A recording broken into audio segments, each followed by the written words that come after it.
Hey,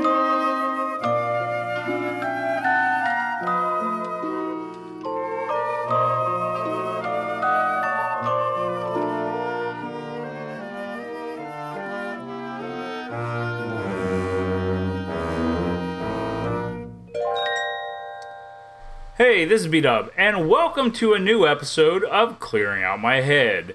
In this episode, I will tell you what it's like to be a mobile DJ and share a few times when the spotlight didn't shine as bright for me on a few special occasions. But first, to give you an update on something that I had talked about in a previous episode. I shared recently that I found out that I'm lactose intolerant. After finding this out, it has caused me to change the way I eat, and made me research what I can and can't eat. I found out something recently that I didn't believe. Do you know that McDonald's French fries made here in the US are made with milk? I never knew that until I got on this website called GoDairyFree.org. GoDairyFree is the leading website for information on the dairy-free diet. They share dairy-free recipes, product reviews, news, recommendations, and health guides to aid those with milk allergies, lactose intolerance, or a general need or desire to live without dairy. The site has come in handy a few times for me when we have eaten out. I've been able to pull up the dairy-free options on my phone for a few of the places that we've eaten at, like Cracker Barrel and McDonald's, and has given me the recommendations of what I can order and what I should stay away from. Now, of course, this isn't the only site out there, but I thought it was a pretty excellent resource to help me determine what to order from a restaurant or fast food place. Now, they don't have every food place on the website, but they have a lot of the national chains and a few of the local ones that will surprise you. But even if a restaurant isn't on there, all you have to do is just let them know about your situation and see if they can help you or not. If they can't, you understand and either risk it or go somewhere else. Moving on to this week's episode, I mentioned that I'm a mobile DJ, and I've been doing this off and on for about 25 to 30 years. And what I mean by off and on is I don't have consistent gigs every weekend. Maybe 2 or 3 events a year, mainly weddings. I started doing this when I was around 20 with a couple other guys because I had built this CD collection. I had probably about 300 to 500 CDs, mainly country music because that was what was big at the time. One guy had rock and pop, and the other had hip hop and R&B. We did that for a few years until we had a falling out, and I continued doing it on my own, off and on, for about 20 years. During that time, my equipment changed, and my CD collection grew from 500 to 2 or 3,000. And I can thank my job at the time for that, CD Warehouse and Buybacks Entertainment. But in 2019, I converted my CDs to MP3s and sold them all back to Buybacks and started DJing with just a controller, laptop, external hard drive, and speakers. In 2013, I found out a guy I worked with at Pepsi was also a mobile DJ. After talking for a minute, we decided to start a partnership together. We became Platinum Productions, and that guy's name was Tommy K. Whenever we do a gig, he serves as the MC because he's such a great talker on the microphone. And I serve as the tech guru because I take care of all the music and equipment for all of our gigs. Now, as I said before, the majority of the gigs that we do are weddings, which for a DJ can be good or bad. To explain how I feel when we do a wedding is not easy. Let's say that I'm very detailed when it comes to a wedding.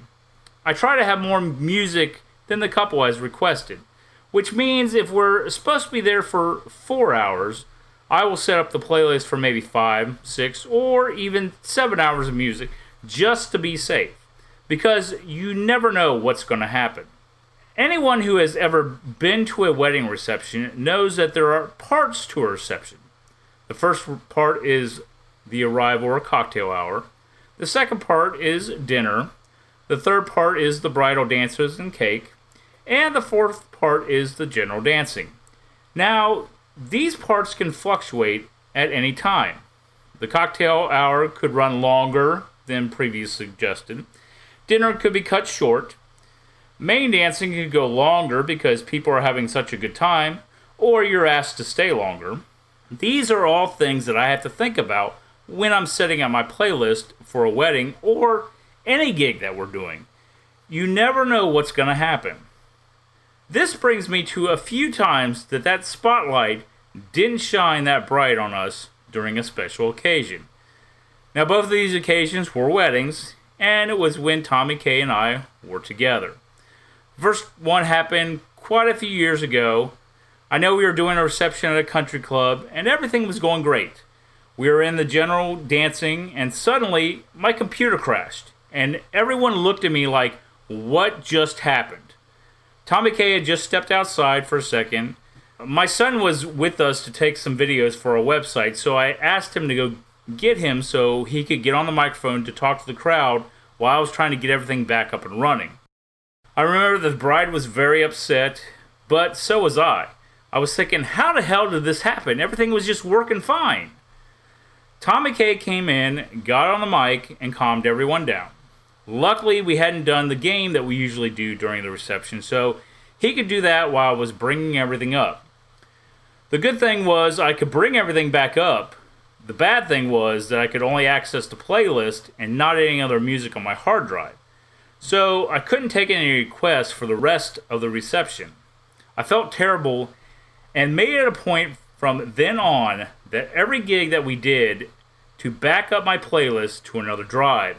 Plus, bring my other laptop with me so that if that ever happened again, I'd be able to run it off my other laptop quickly. The other time, I don't know if it was as bad, but I felt that it was. We were doing both a wedding and a reception. We had almost enough equipment to have two setups, except we only had one working speaker set, and I hadn't had a chance to get the other set fixed or replaced yet. Anyway, the wedding and reception were set to be outside. Now, 1 week before the wedding, I started looking at the weather, and there was a 50% chance of thunderstorms in the afternoon.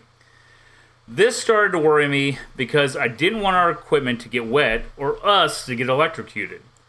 Every day I checked the forecast and it seemed to be changing. The only thing that wasn't changing was it was supposed to rain. Finally, there was a change of plans, and the reception was moved to a local church. But the ceremony was still going to be at the original place. Okay, I felt a little bit better, but I was still worried about the rain.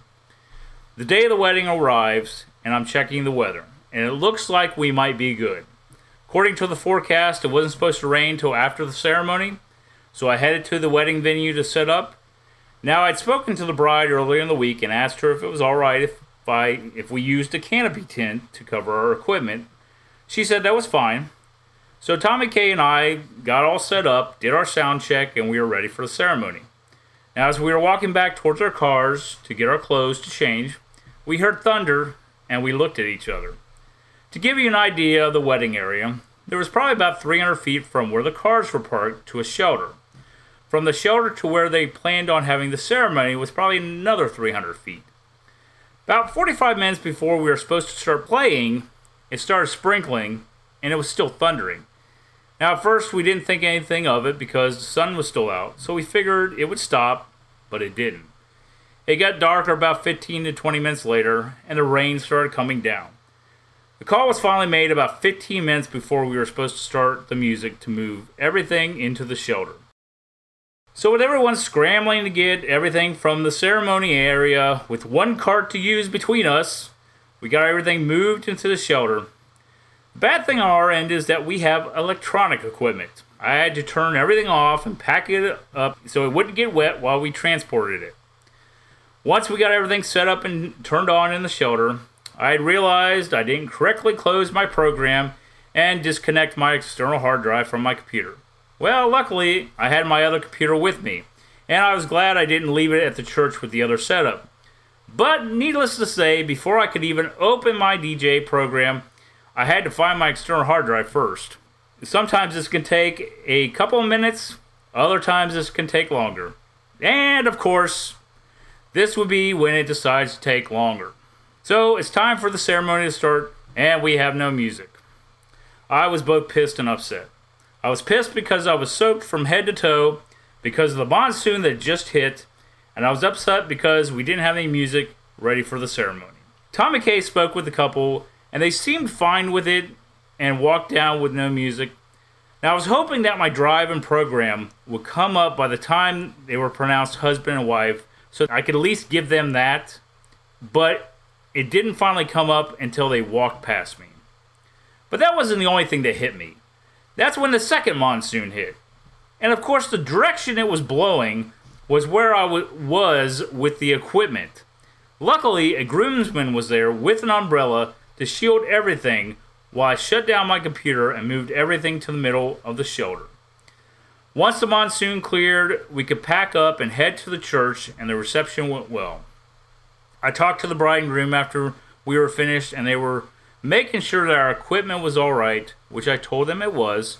The speakers and computer I was using at the ceremony was also used during the reception, so everything seemed all right.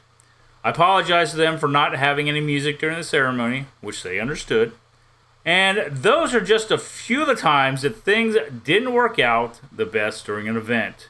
Again, you never know what will happen when you do any event, and you can't always prepare for every situation. I try my best to prevent things from happening, but things will still happen no matter what. I hope you enjoyed this episode of Clearing Out My Head. And don't forget you can listen to Clearing Out My Head on Apple Podcasts, Google Podcasts, Spotify, and Stitcher. You can check out my podcast page on Anchor at Clearing Out My Head, where you can listen to past episodes, check out my social media links, and leave me a message. But until next time, this is B-Dub. Thanks for listening, and I hope you'll join me next time as I continue with Clearing Out My Head.